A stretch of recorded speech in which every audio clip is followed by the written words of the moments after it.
Kinshasa ngo yango yote ngana yokaki na ntango kini etonda sentiment nango nakomi na kini yango ngai na miyokeli mawa ngai na miyokeli mawa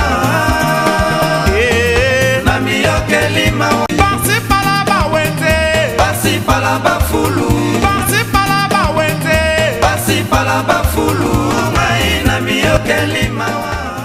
Bonjour fidèles téléspectateurs, amis de Vox Pop. Nalinga kobenga bino baimboka, bino ba obolandaka émission na bino o ezali Vox Pop, o permettra bino na biso to solola. Pour biso to kita sur terrain. Na Vox Pop to kenda kozwa avis ya population. Bisika nyonso to ko se retrouver ezaka pona kozwa avis ya population par rapport ya actualité ya mboka na biso Congo. Ezali dato yo to fetaka indépendance na biso depuis 1960. Depuis 1960 ba Belge ba tika biso to ba nokone to mesana ko benga bango ba tika biso. To ni koyeba na 58e année ya anniversaire oyo bilan nini ba imboka ba ebina kosala.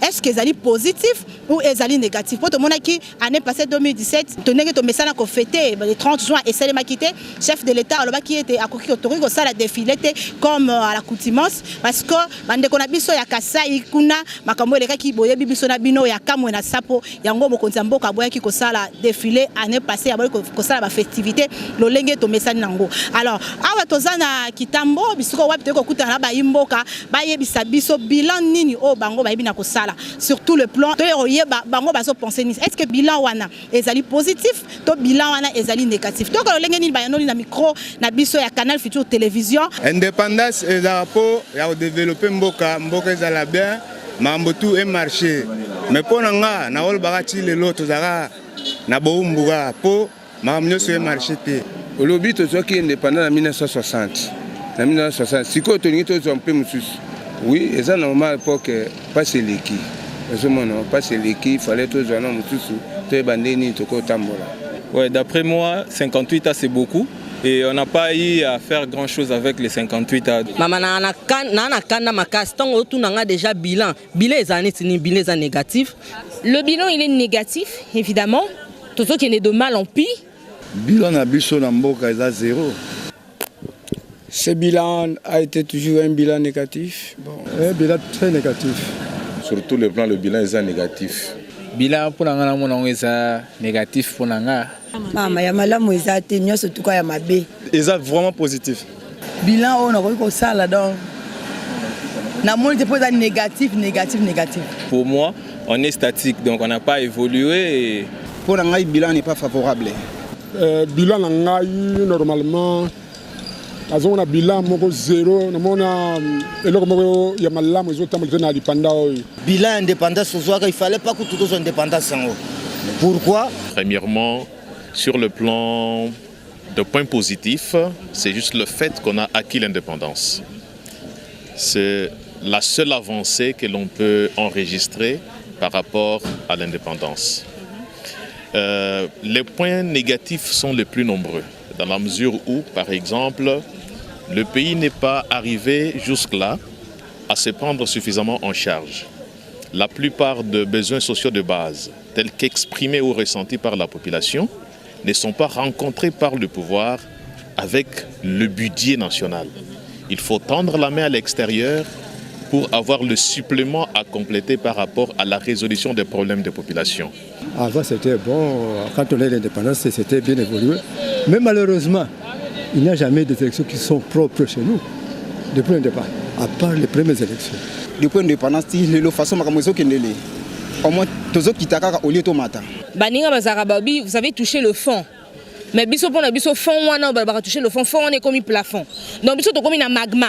Parce qu'avant tu vas fêter boité, tu as qui préparatif héros déjà ba na baza ko se préparer ba uniforme ba nini ba papa baza ko tamola ko sepela ba bi que le 30 juin to ko comment collation na biso to ko défiler mais Mikolo et le connaissez souté. Pour ceux de Tali, vraiment ndenge même à l'époque où tu as liboso, ils ont quand même moins bien. Pourquoi? Liboso papa banako yeba ake musala. Akozwambong o bana bakolia. surtout les plans bako ko babundaka bazoka indépendance pour na biso to à l'aise mais au moins to à l'aise. Sur tous les plans rien n'avance. Surtout qu'il y a un problème à courant na katamboka to parlera na ngote. Nous avons une diplomatie qui ne s'impose pas, qui n'est pas du tout active. Bato bako luka babima na RDC à tout prix bakende libanda pour ne plus revenir. So na so kaso bima na RDC na so nga ebembe. To qu'il y a un problème à mai to koloba na ngote. To que même na problème à éducation c'est zéro. L'autorité de l'État n'est pas ressentie dans la majeure partie de notre territoire national. Pour Moutoise en Bongo, il faut la Moïbi, ainsi de suite, Ndia Tonga, Ndia Salabilo, ce qui a tangué à cause de l'autre côté. Conditions à manger, souci coutouana, ne parlons pas. Donc, na mode travail binomo Moïbi, na Congo balongola motune malingi. Parce que sécurité, il y a travail exact. Cette série de violences avec les groupes armés que le pouvoir ne parvient pas à maîtriser jusqu'aujourd'hui. Nous sommes en RDC et marche à rater. Sur le domaine tout na Congo, ils ont carrément zéro. Na longi na lolenge au katozo qui débat depuis toza indépendance na mkolelo oyo. Rien ne marche na nyonso ya tolo bani. Explique moi le belatin. Et loko moko te zande délige na délige. Mais la situation est tellement malheureuse. Tout le monde a passé, mamusu a passé, mbongo passé, mosala ezate, kolia passé. Nous sommes normal, même là. Que ce tolobito continue bongo, toujours kende na kokufwa. Tant bak na kalabande koloba kin la belle, mais le comment kin la poubelle. Makamto vivre kaya mabe malamu ezate. Indépendance tozwa ki ezalaki bien. Ko tolongwa ki na dictature ya banoko. Tokoki makambo te. Par rapport nde mondela tikaki biso, na ndenge toza siko toza na passe. Souffrance eleki koleka eleki mingi koleka même époque où tozaka liboso. Et là on moko ya malonga et ça limité au fur et à mesure où les jours avancent. Si tu sais beba c'est ko beba.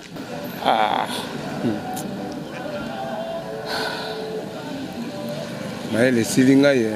Mboke kwa kozela nanu muke mais tozwaka yango meti sikoyo sur le plan politique social. Tozaka ata tozaka retraite te yaya. Ata tozwaki yango soki na retraite na avance donc na monite ni ndako ko lobelela mo. Moi tozala tout moi que tozala ta né tozala colonie que tozala sikone par rapport à tozali. Le 30 juin comme nango yenga net ba yenga nyosho za yenga moko zangitina. Tous ces aspects démontrent que notre État n'a pas encore confirmé son autorité sur la population, sur la vie des communautés. Bon, ce que nous attendons de lui, vraiment, comme tout Congolais, c'est un souhait général. Vraiment, pour nous, c'est que le président de la République que nous avons, le président fait mandat, que nous jugeons d'ailleurs, il doit se prononcer puisque c'est de lui qu'on doit vraiment tirer vraiment plusieurs leçons via fin de mandat. Et puis, il va se prononcer pour donner aussi une nouvelle voie pour le pays. Nous s'attendons à discours à présenter candidat à MP.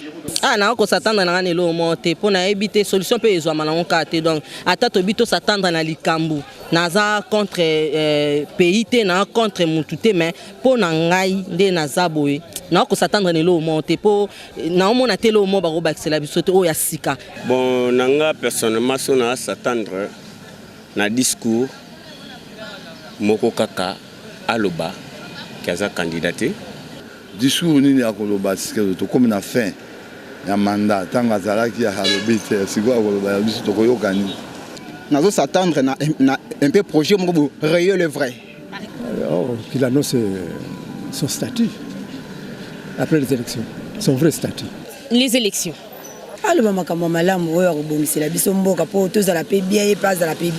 Qu'avec les 58 ans, on pouvait bel et bien faire des grandes choses, mais on n'a pas pu le faire. Mais qu'il nous assure, parce que déjà là, je vois le pays en voie de construction, qu'il nous assure des bonnes choses. Toza banguna na été, toza batu. Elo azosande ya elengite ya ngoma congolais a otomboka na ndenge wana. Baluka congolais sont capables de gérer mboka pour qu'avancer même na 1%. Et donc on l'obélate. Donc tu tiki nzambe kasa na place wana. Place wana nzambe ka sala. Et puis souhait nanga vraiment ils ont vraiment que chef de l'État, président de la République, il doit vraiment se prononcer pour donner son avis, vu l'avenir aussi pour na kope sa mboka na kozonga sa na rai moko malamu. Eza makambo ya mentalité ezoboma mboka. Et la présenter candidat un peu to leki na ba élection ezali libre et transparente. Que tricage ezalate to le kapena ba machine à voter to le gana élection ya urne. Alba makambo malamu et osimba Congolais à se retrouver susi na biso eza yangwana. Boîte comme ça ni bongo etele masiko e olobani ni po esalani. Bana obwe baso na sima ba mi se retrouver passe. Tous indépendants masusu. Et oui, voilà, nous sommes arrivés à la fin de notre émission. Aimables téléspectateurs, boki lo lengeni ba imboka ba utiko yanola na micro na biso ya Canal Futur Télévision. Biso tozaka wana pona osala musala boki lo lengeni ba miso ba pesi ba point de vue na bango. Ba lobi ete musala lobi pona eza positif, mususu pona ye alobi eza négatif. Alors, biso tozo souhaiter kaka na ba imboka nyonso bonne fête de l'indépendance. Ba oyo bako kene na ba défilé bonne fête na bino pe mama mboka na biso puisque ça période électorale boki lo lengeni ni ba imboka ba yebi na koloba ete tolingi élection na 2018 comme prévu na CENI na calendrier électoral au CENI a proposé ki biso. C'était un plaisir très chers téléspectateurs. Merci beaucoup. On se retrouve très prochainement dans un nouveau numéro. Au revoir. Kinshasa ngoya ngoyote ngana yokaki na tsango kinetonda sentiment. Tango na komina kinyango ngai na miyokeli mawa